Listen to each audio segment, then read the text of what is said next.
You wanted the best. You've got the best podcast. The hottest podcast in the world.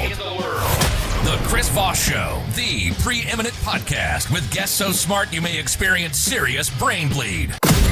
Get ready. Strap yourself in. Keep your hands, arms, and legs inside the vehicle at all times, because you're about to go on a monster education roller coaster with your brain. Now, here's your host, Chris Voss. Hi, folks. Chris Voss here from the ChrisVossShow.com, the ChrisVossShow.com. Hey, welcome to the show, folks. We certainly appreciate you guys coming by today. As always, refer the show to your friends, neighbors, relatives. Get them involved in the show. Tell them to go to iTunes and subscribe. Go to youtube.com/Chris Voss. Go to goodreads.com/Chris Voss and see all our groups on Facebook, LinkedIn, Twitter, Instagram. Subscribe to the big LinkedIn newsletter. That thing is huge over there. And our 122,000 LinkedIn group as well. Today we have an amazing gentleman on the show. We're talking about his brand and what he does. Chase Million is on the show with us. He's a 36-year-old gentleman who lives in Layton, Utah with a significant other and daughter. He is a USMC combat veteran, and he's currently in real estate investment consulting. Works for a company called sub2.com. And Pace Morby, who also has a show on A&E called Triple Digit Flip. He's an inspiring music artist, actor, and comedian, and he's also working on getting a homeless veteran foundation established. He's got a few links we'll be talking about. Welcome to the show, Chase. How are you? I'm doing really great, Chris. Thanks for having me on. How are you? Thanks for coming on. It's great to have you, man. So give us some of your .coms, your plugs, where you want people to find you on the interwebs. You can find me on SoundCloud, Chase Million, and then also on YouTube, Chase Million. If you just type in Chase Million Comedy, you'll find me. My website's under construction. Will be launched live on Wednesday. But yep, those are a few places.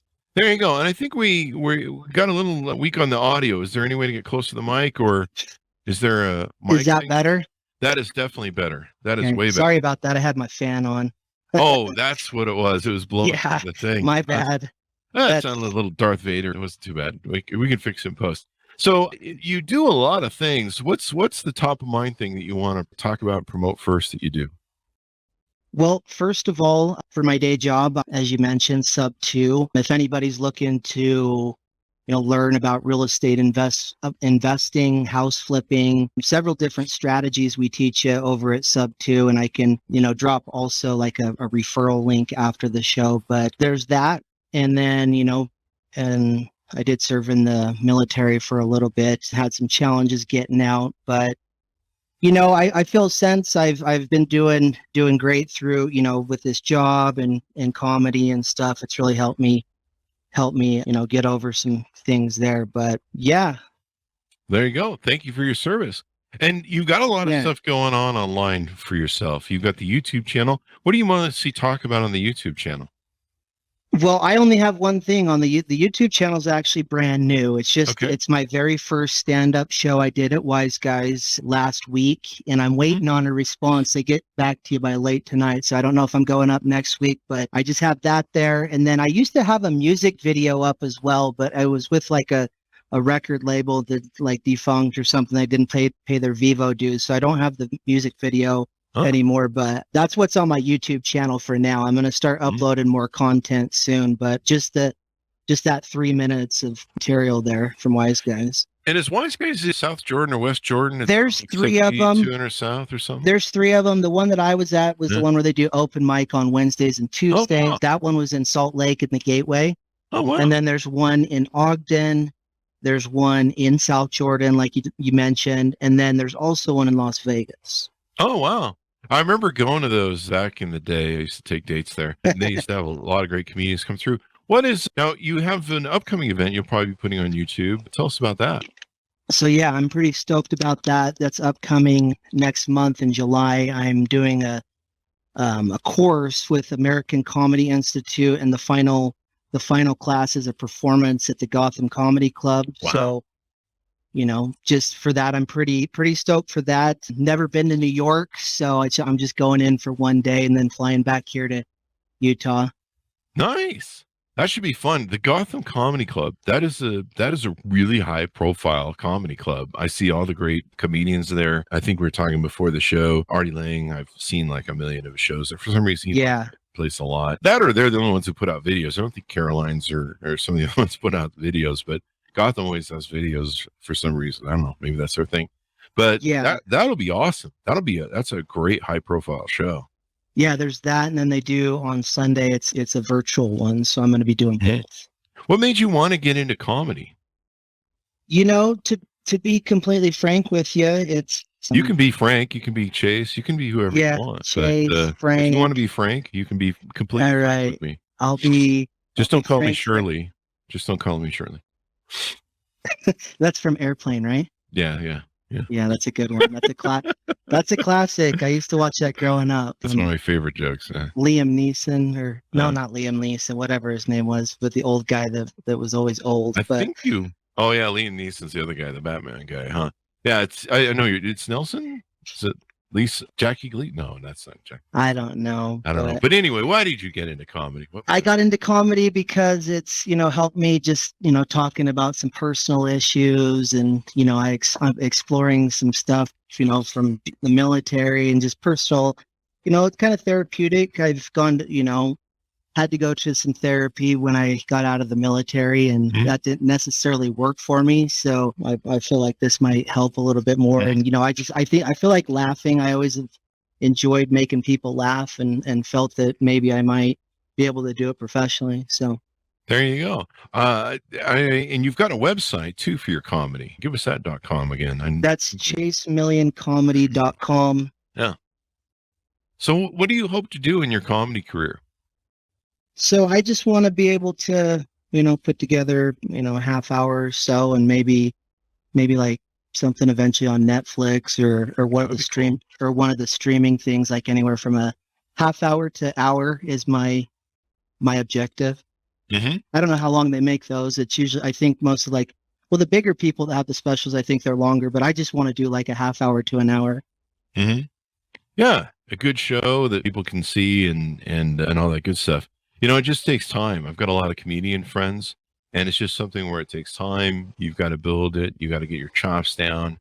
And now you've done some acting in your past too. Was that the thing that segued you maybe into comedy, or did you kind of want to do both? Yeah, kind of. Well, so the acting that I did, I kind of got into it out of a fluke. It was called, the first thing I ever did was called Fear Level, and it actually won a couple local awards. Well, like one in LA and then there in Utah County where you're at but it was like a horror / drama.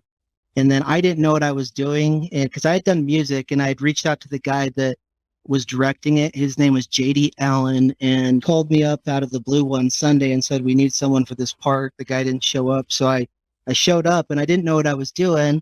Cause I hadn't read the script or anything. So I improvised a little bit, but like my scene was, and I was like, my scene was like a bunch of, and I talk about it in my act, the one that's on YouTube, but it was about me and, a couple other white people jumping a black guy who we thought was trying to hurt a white girl. So pretty heavy subject matter, but like, I kind of tried to bring some comedic relief to it and stuff like that. So that's kind of what segued me, because everyone, thought it was funny. Mm-hmm.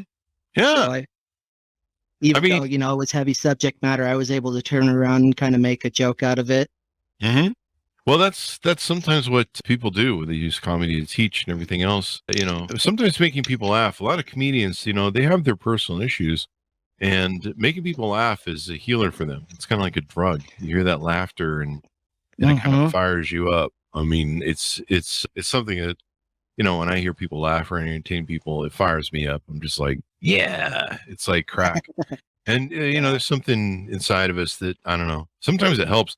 I think a lot of it, what it is and when you give to people, when you're suffering sometimes, or something's bugging you or something, when you give to people, that's the best time to show gratitude and to share. And sometimes by giving first, it helps you deal with what you're doing, because you're being selfless. You're giving of yourself. And so for a lot of people, that's really a healing thing, a very important thing for them. Yeah, I love the way you put that. That makes a lot of sense. Yeah, I know it because I suffer from it. Do you? And a lot of comedians do. A lot of comedians have, childhood issues, different things they've gone through, or a lot of stuff maybe they haven't resolved. I mean, Bill Cosby for a lot of years he used to always talk about how he never sees a psychiatrist because the the psychiatrist might figure him out and turn him unfunny. Turns out he was hiding other stuff from the psychiatrist, but that's another thing. He probably didn't want to admit to anything to the psychiatrist. But I mean, a lot of comedians, they'll tell you outright they're not straight in the head sometimes, and they're working through their thing. And comedy is a great way to, keep off the tortured mind and tortured fence. And a lot of great comedians are tortured, and they go through a lot. But it's good medicine, I think, and it's a good service that you give to other people, and you make other people laugh. I know in some of my darkest moments of my life and other people's lives, when I've I remember one time my father was in the hospital. He called me up, and I could hear fear in his voice, and he was very afraid, and he'd had his umpteenth heart attack or stroke. Wow. Lost count after a while, and he was really worried this time because he'd gone in and been totally gray, and they were really having to bring him back from the dead. And he was really worried. He was really afraid of dying. And he called me, and I could hear fear in his voice. And so I started telling him jokes because I was just as afraid. I was just as scared. But that's how I deal with stuff. I turn it into comedy because that's all you can do. I mean, you can either live with the fear, or you can turn it into something that's funny. And so I started telling him jokes because I didn't want him to suffer. I didn't want him to be in pain. I could feel it. And within a couple jokes, I had him starting to laugh, starting to giggle. I said, have you hit on the nurse? Is your nurse hot? How's the food? And I did all the routine stuff. And pretty soon I had him laughing. And when I had him laughing, I had him change his mindset to a perspective of where, it's not so bad. It's not so dark. He lived for a short while after that. And that was his last hospital stop, but it helped him get kind of in a better frame of mind. So I think we do that as comedy, but part of that was it was healing to me. And so I think that's kind of what comedians are doing. They're healing themselves and helping other people. Yeah, that kind of reminds me of someone. My grandma died. I was a pallbearer, me and my cousins, and it probably wasn't the best time to make a joke, but I had made a joke like while we were carrying the casket, but probably wasn't the best time to do it. Mm-hmm. But anyway. I mean, it's one of those things where comedians stretch the line and they try, and sometimes it works and sometimes it doesn't. I mean, I've been certainly in some like in real life situations though, like I've gotten beat up before on saying some in real life, like for doing comedian stuff that I probably shouldn't have done. And I learned really fast in my 20s that, I'm not either, saying funny stuff or thinking you're tough. It wasn't working. So anyway, that's my story about comedic stuff in real life that got me beat up. Well, you got to pick your battles. Sometimes you win and lose. And the one thing about a comedian is the comedian sometimes tends to stretch it. And when they do, sometimes they can stretch it just a little too far. So that's good. Exactly. So what do you do in the real estate business? Let's talk a little bit about that.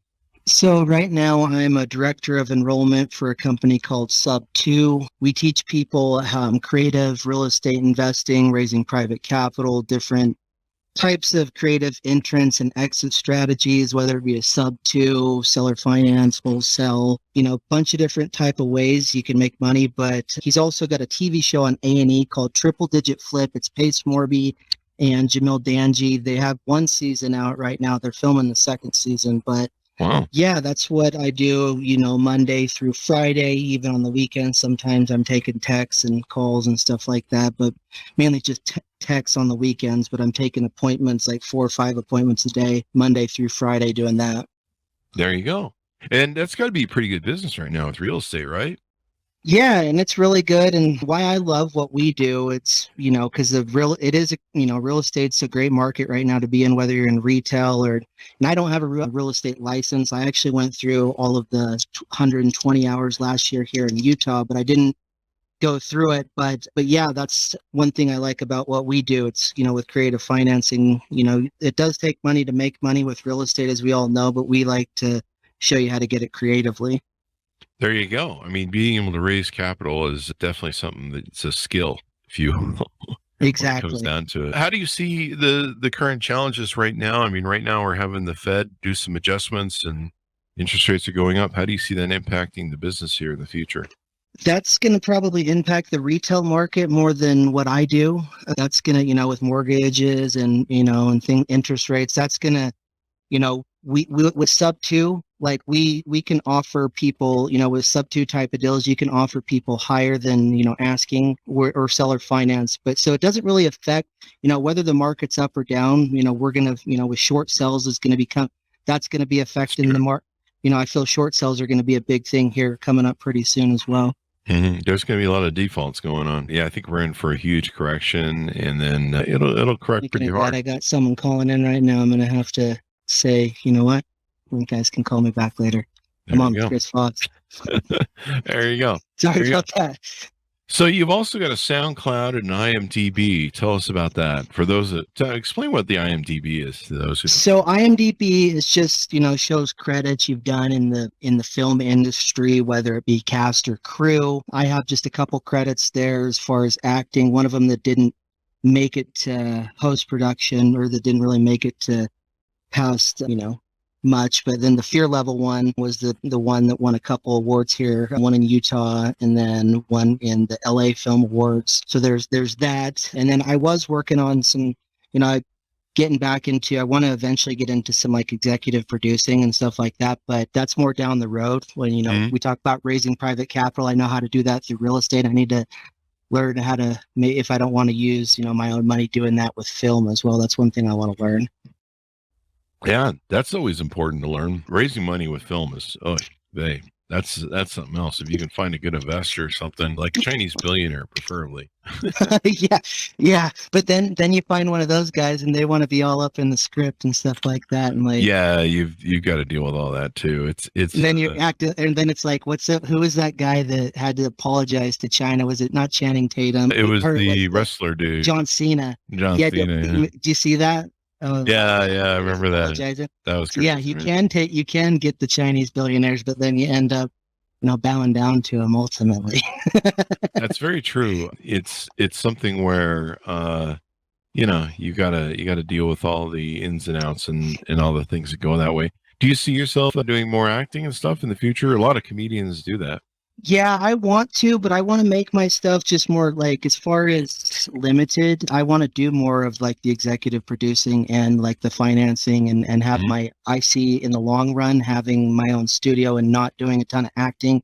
Like if I could get like a job that could make me good money and like set me up in, you know, in the industry, yeah, but I want to do more of like the, you know, because I've done some crew stuff too, like a little bit of producing, like with locations and stuff. But I did some stuff that, you know, no one likes to do, is the holding the boom. That's not something I want to do. But like, yeah, I see myself, you know, probably 5 to 10 years down the road having like a production company like that.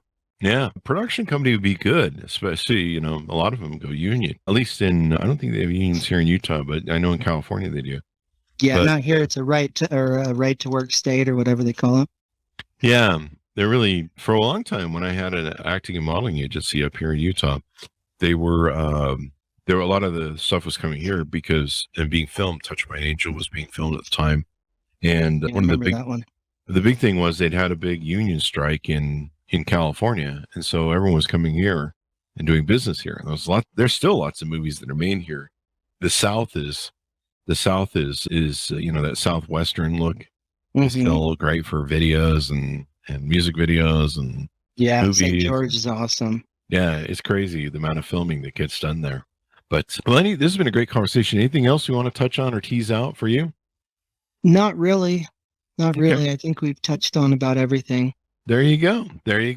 So give us a .com. It's the best places to find you on the interwebs.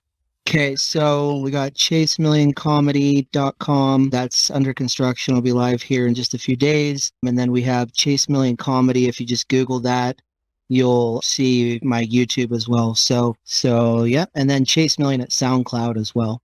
Yeah. What sort of music do you do at the SoundCloud? So it's kind of a mix. That's like some older stuff, but like it was like rock infused hip hop, and then it was a lot of hip hop type of stuff. But I'm not doing as much music now as I've been. You know, I just barely got, like, as you can see, I have this guitar that I've been playing. I don't plan on playing a ton live, but that's just, you know, what I've done in the past. But, you know, if an opportunity to come, I might get back into music, but that's more old, you know, like I do see myself pivoting further into, you know, comedy moving forward. There you go. Well, making people laugh is something everyone needs. It's definitely important. Thank you very much, Chase, for coming on the show. We really appreciate it. Yeah, thanks for having me. I appreciate you reaching out to me, and I definitely look forward to, watching listening to some other of your shows in the future and checking out that book that you have as well. There you go. There you go. Thanks, Monis, for tuning in. Go to goodreads.com/Chris Voss. Go to all of our groups on Facebook, LinkedIn, Twitter, Instagram, TikTok, all those places that crazy kids are playing. Go to youtube.com/Chris Voss. Thanks for tuning in. Be good to each other. Stay safe. And we'll see you guys next time. See you, Chris. See you, man.